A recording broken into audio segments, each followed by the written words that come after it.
Hello everyone and welcome to Lobajodotaku, and today I'm reviewing a FAKEMA figure from Persona 5 and its Joker. This one was requested by one of my subscribers and I'm here to deliver it. Now it's a bit late because I've been too busy with work and also I was in an anime convention, so I didn't have time to edit the video. So please forgive me. Let's start the intro.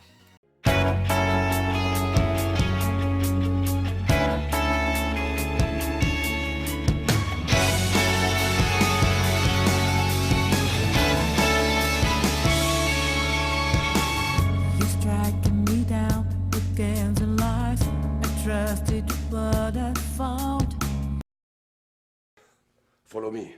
I'll cover you. I don't really know much about Persona 5, I only watched the Persona 4 animation. I'm probably going to watch the Persona 5 animation too, but I don't have a PS4 to play the game.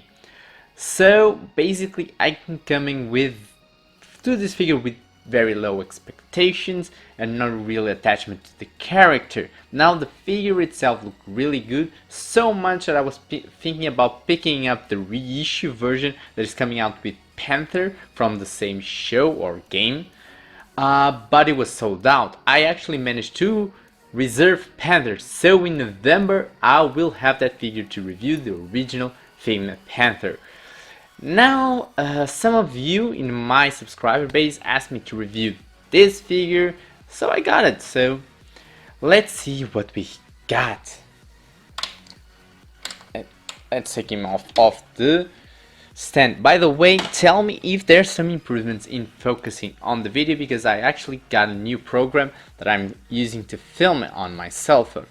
So first of all, let me say that first impression is actually really good when I looked at the figure, but there's issues.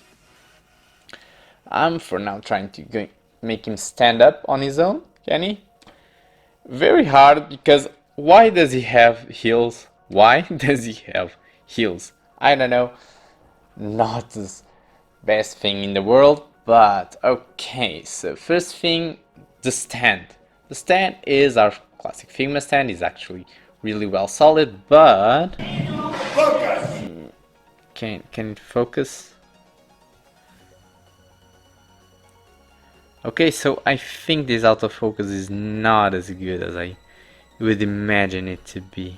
You see, there's a problem there. Disappointed program, disappointed.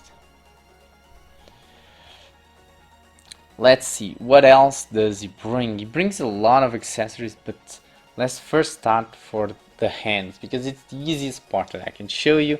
He brings not that many hands. He brings 2 open hands. He brings 2 fist hands. They're actually really nice. He brings 2 grabby hands. And he brings this, I don't know, gun holding hand? Maybe? Yeah, it's a gun holding hand. And the autofocus really is not the best. Then we have his knife. Actually really good, really well done. I definitely enjoy it. We have his gun. Also looks really nice. Okay, the autofocus is struggling a bit, but he's doing his job. Then we got this guy, and his head is very loose, but it looks mostly nice. He has some paint issues with some white spread around, but it still looks relatively good. It's not the cleanest paint I've seen, but it is not terrible. And he brings a little stand, and yes, you can move the head around, and that's all the articulation you get from him. So then the figure comes with this accessory that looks good, but actually I don't think it is from this figure. At least I don't remember seeing any review with it. Then you have like this holster for the sword, but it is molded, so it actually does not hold the damn sword. It's just not good. Then overall, but for now the figure looks really nice, gotta say. But then the issues start coming now. Him himself does not have any paint issues, at least not that I can check, like some small spots of white on the coat, but overall the paint application is actually good. But then we come to his hair. The first hair piece is really nice, the face is okay. Then we have another face that I also would say it is okay. The more, come on, we're just focusing well. Yeah, this autofocus sucks. But it is an okay face. And then we have like this, I don't know, smiling face. The faces themselves look relatively good. But this is the problem. This is the secondary hairpiece with the mask, so the iconic look of the character, and the sculpt is all wrong. Now this part is extremely long for what the real one has. The real one basically is the same hairstyle that he has already, but with a mask, while this one, the hair is all messed up and it just doesn't fit well. It just doesn't fit well in his face. Let me remove the face, put a new face on, and let's try to put this hair piece in. See? If I try to fit the, just looks terrible. So I need like basically to sheet, and it doesn't hold. So that hair part is actually completely ruined on this figure. Completely ruined. It just does not work. And it looks terrible because again the hair is not well done. So it doesn't fit, it's not well done. If this part basically becomes useless on this figure. If you wanted to pose him with that part, you cannot pose it at all. It's terrible.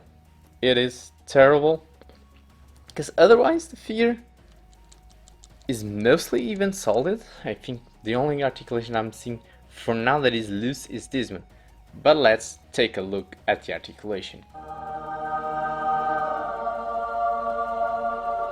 And now comes the interesting part. Let your fingers get in there and have a good old rub-a-dub. So taking a look at the articulation, we have our ball joint with ball hinge system in the head. Great articulation. The coat does not get in the way. It does not have long neck syndrome. So overall the head is really good. Then we have the ball joint to ball hinge system on the shoulder, and one of the hands actually popped off. Okay, so we get good range of motion here. Can you go there? Up there? Yeah, it can go well enough. Not very tight there. We have actually, yeah, it's the same hinge that we always get in these elbows. And then we have ball joint in the wrist, but actually is a bit limited because of this floating piece. And then here we have like a bit like Shizo Hayajime used to have. I believe it is a ball joint that comes, so it's the triple ball joint. This one just connects here and we have a floaty piece. I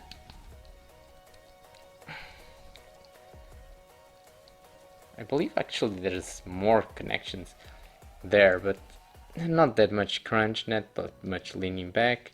There's all swivel.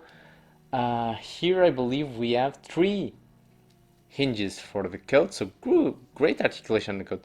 Very nicely done, so you can move it out of the way. Does have a beautiful spread.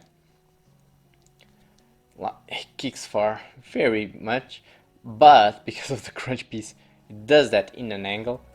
Also back really far. Of course, these are 2 ball joints. And then we have the classic hinge on the knee, and of course one of those hinges in the foot. And the foot, yes, you can pivot, it does not have a toe band, so the articulation is a bit limited, but most of the joints feel good except for this ball joint here that looks a bit loose. Otherwise the articulation is really good. The figure looks really good. If it wasn't for this figure would be a win.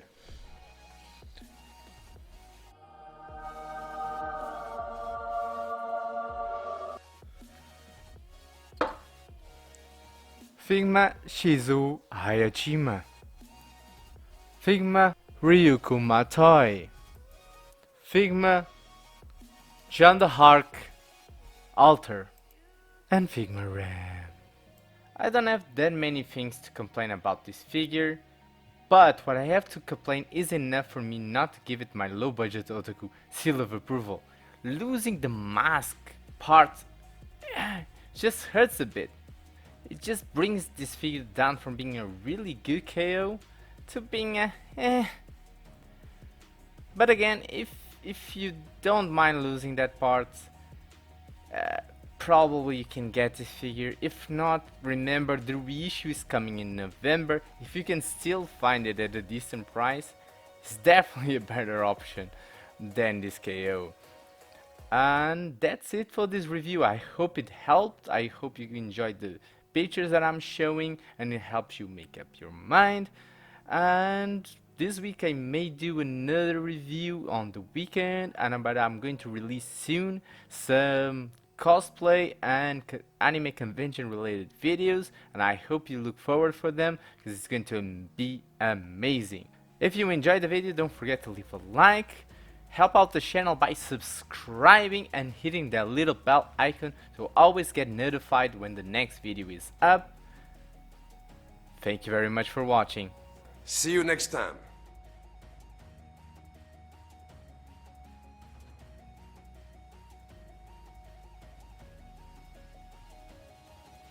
Do it! Just